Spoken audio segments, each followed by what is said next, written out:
Hi hello అండి అందరికీ నమస్కారం అండి ఫ్రెండ్స్. మనకి ఇప్పుడిప్పుడే మరొక ముఖ్యమైన అప్డేట్ అయితే రావడం జరిగిందండి ఉద్యోగులకు సంబంధించి. ఇక్కడ చూసుకున్నట్లయితే ఉద్యోగులకు పవన్ కళ్యాణ్ గుడ్ న్యూస్ చెబుతూ కీలక హామీ అంటూ ఇప్పుడిప్పుడే మనకు ఒక అప్డేట్ అయితే రావడం జరిగిందండి. అయితే ఇందుకు సంబంధించిన పూర్తి వివరాలు అయితే మన వీడియోలో తెలుసుకుందామండి. వీడియో మాత్రం ఎక్కడా స్కిప్ చేయకుండా చూడండి ఫ్రెండ్స్. అప్పుడే మనకి పూర్తి సమాచారం అయితే తెలుస్తుంది. ఇక ముఖ్యంగా వీడియో నచ్చినట్లయితే లైక్ చేయండి ఫ్రెండ్స్. ఇక లేట్ చేయకుండా వివరాల్లోకి వెళ్ళిపోదాము.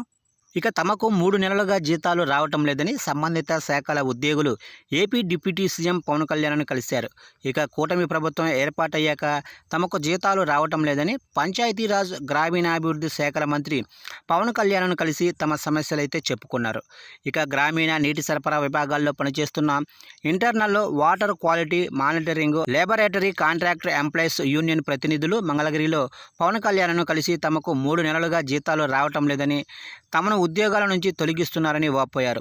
ఎలాగైనా తమకు ఉద్యోగ భద్రత కల్పించకపోతే తమ కుటుంబాలు రోడ్డున పడతాయని మంత్రికి విజ్ఞప్తి చేశారు. ఇక పెండింగ్ జీతాలు క్లియర్ చేయాలని అధికారులను ఆదేశిస్తానని, సమస్యల పరిష్కారానికి చర్యలు తీసుకుంటామని పవన్ కళ్యాణ్ వారికి హామీ ఇచ్చారు. ఇక తనకు ఉద్యోగం తిరిగి ఇప్పించి ఆదుకోవాలని ఓ దివ్యాంగురాలు డిప్యూటీ సీఎం పవన్ కళ్యాణ్కి విజ్ఞప్తి చేసింది. కడప జిల్లా కమలాపురం ల్యాబ్లో గత 10 ఏళ్లు సుజనా కుమారి అనే దివ్యాంగురాలు హెల్పర్గా పనిచేస్తున్నారు.